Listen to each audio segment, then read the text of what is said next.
Alright, so this one's just for future prediction. In my opinion, no evidence backing it. The narrative for this Ukraine thing, I see Tulsi Gabbard, she come out putting her little stuff up about those bio labs, and smoothing things over. No, it's nobody's fault. We just have to come together and do the right thing.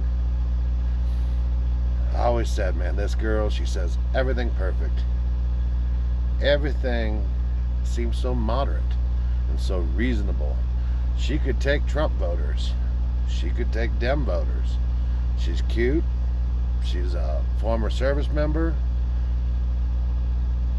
She could be a great presidential candidate. I could have voted for her before she hosted the Council on Foreign Relations meeting in Hawaii a few years back, which tells me where her allegiance is with the Klaus Schwab group.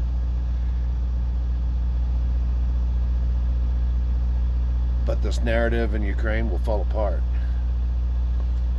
People like myself, people way better than me, have found 50 or more clips the media have used. Crisis actors that have been in multiple different videos. Lies. I watched the one with the reporter that I'm sure is going to be all over the news today. Russians at a checkpoint shot him dead, and you look at this guy, he's in the hospital with a bullet in his leg or his ass or something like that, and he's calm. He doesn't look like his buddy just got shot in the throat. No panic in his voice, and they're just there getting the interview right there on the hospital bed while he's taking care of a gunshot wound. I mean, god dang. Just like the CNN reporter that died in Afghanistan, and he was the first casualty in Ukraine. So many fake stories. Explosions from China 5 years ago being used to tell you how bad Russia is in Ukraine today. I mean, just clip after clip after clip after clip, and now you got the whole biolab thing, and how they say, oh, it's not true, but it is true. It is true. And then some. So now you've got North Korea's pissing around again. Iran hit Iraq. You got India launching missiles accidentally into Pakistan.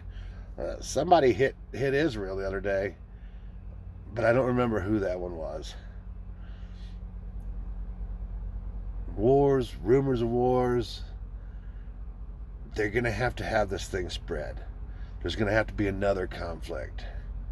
You got us using China and Russia to negotiate a nuclear deal with Iran that we have to pay for, and our uranium that we sold to Russia has to go to Iran, a terrorist state. And this is important stuff to get done right now.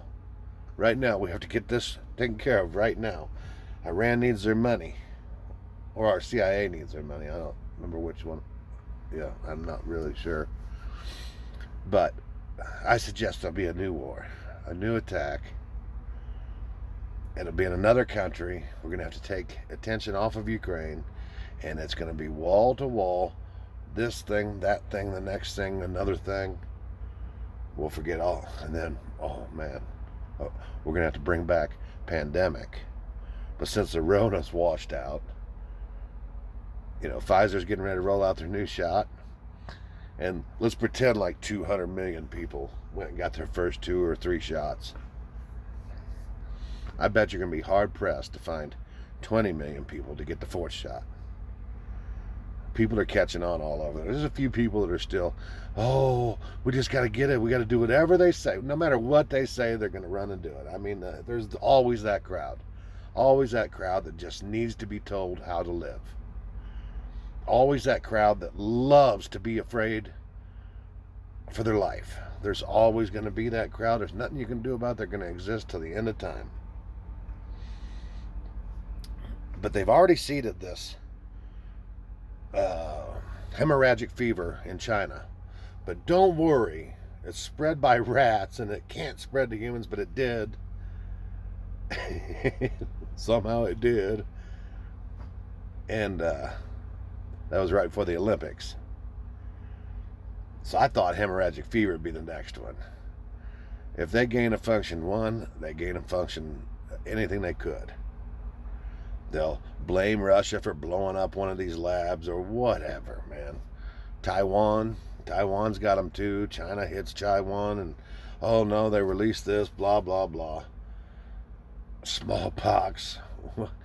Oh, we're working on smallpox and hemorrhagic fever, but don't worry, there's nothing for the worry. Yeah. So it's going to be a new pandemic. And guess who's going to come to the rescue with the new mRNA DNA treatment that, oh, is fully tested and they'll fact check the shit out of you. So that's what's coming, in my opinion. We need a narrative shift. Ukraine's falling apart. There'll still be the suckers out there with their little profile pictures with the blue and yellow, and there'll still be those guys saying, I support Ukraine, and there's still suckers sending money over there. We sent $16.1 billion to Ukraine. Somehow their president come into $1.2 billion on his own. And do you think he bought a villa in Ukraine? Nope, he bought it in Florida, $34 million. And these son of a bitches, they don't care about money. They got money, they just take it from you. All this new inflation, all this new tax increase through inflation, shit, they got more than enough. They'll tell you whatever they need to get you to. And then you see the people that are just sitting there waiting. What can I be offended about next? What can I be worried about next? What's the next thing I need to jump on what bandwagon? And by God, they're going to give it to you. And you're going to jump. Until you learn to come to expect the changes. When you can start seeing the changes before they happen, when you can see how they operate and how predictable they become, how the playbook stays the same time and a time and a time and a time and again. Like right now, when you've got all the news networks running these videos about the children. Oh, this poor child's just waiting for adoption in America, but they can't get out. If they just shut down air travel over Ukraine, they'd be able to get out. That man, stop using the kids. Everywhere are kids. Nobody wants kids in harm's way. These brave Ukrainians, we need to send them more weapons. That'll keep the kids out of harm's way. Yeah.